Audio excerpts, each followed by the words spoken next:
ഞാൻ വളരെ ടേസ്റ്റിയും സ്പൈസിയുമായിട്ടുള്ളൊരു ചെമ്മീൻ റോസ്റ്റാണ് കേട്ടോ ഉണ്ടാക്കാൻ പോകുന്നത്. അതിന് വേണ്ടിയിട്ട് ഞാൻ കുറച്ച് ചെമ്മീൻ എടുത്ത് വൃത്തിയാക്കി മാറ്റി വെക്കുന്നുണ്ട്. പിന്നെ കുറച്ച് ഇഞ്ചി വെളുത്തുള്ളി നന്നാക്കിയിട്ട് അതിനൊരു മിക്സിയുടെ ജാറിലിട്ട് നല്ല പേസ്റ്റ് രൂപത്തിലേക്കാക്കി മാറ്റുന്നുണ്ട് കേട്ടോ.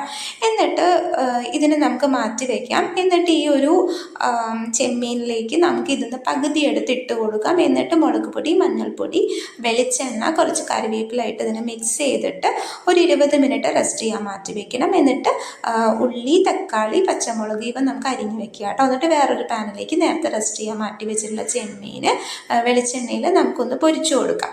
എന്നിട്ട് പിന്നെ വേറൊരു പാൻ എടുത്ത് അതിൽ വെളിച്ചെണ്ണ ഒഴിച്ച് കടുക് പൊട്ടിച്ച് മാറ്റി വെച്ചിട്ടുള്ള ഇഞ്ചി വെളുത്തുള്ളി പേസ്റ്റ് ഇട്ടിട്ട് അതിൻ്റെ പച്ചമണം മാറണ വരെ വഴറ്റി കൊടുക്കുക കേട്ടോ. എന്നിട്ട് അതിലേക്ക് നമുക്ക് നേരത്തെ അരിഞ്ഞ് വെച്ചിട്ടുള്ള പച്ചമുളകും ഉള്ളിയും ഇട്ട് കൊടുക്കാം. എന്നിട്ട് ഇതൊന്ന് കുഴഞ്ഞ് വരുമ്പോൾ നമുക്കതിൽ കുറച്ച് ഉപ്പും പിന്നെ ഈ ഒരു തക്കാളി ഇട്ട് കൊടുക്കാം. തക്കാളി ഒന്ന് കുഴഞ്ഞ് വരുമ്പോൾ നമുക്കതിലേക്ക് പൊടികളിടാം. പൊടികളെന്ന് പറയുമ്പോൾ മഞ്ഞൾപ്പൊടി, പിന്നെ അതേപോലെ തന്നെ മുളക് പൊടി, പിന്നെ ഗരം മസാല കേട്ടോ.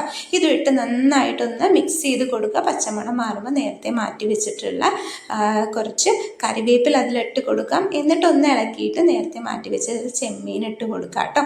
ഒരു 5 മിനിറ്റ് ഇങ്ങനെ കിടന്ന് വഴറ്റി കഴിഞ്ഞാൽ നമ്മുടെ ചെമ്മീൻ റോസ്റ്റ് റെഡി.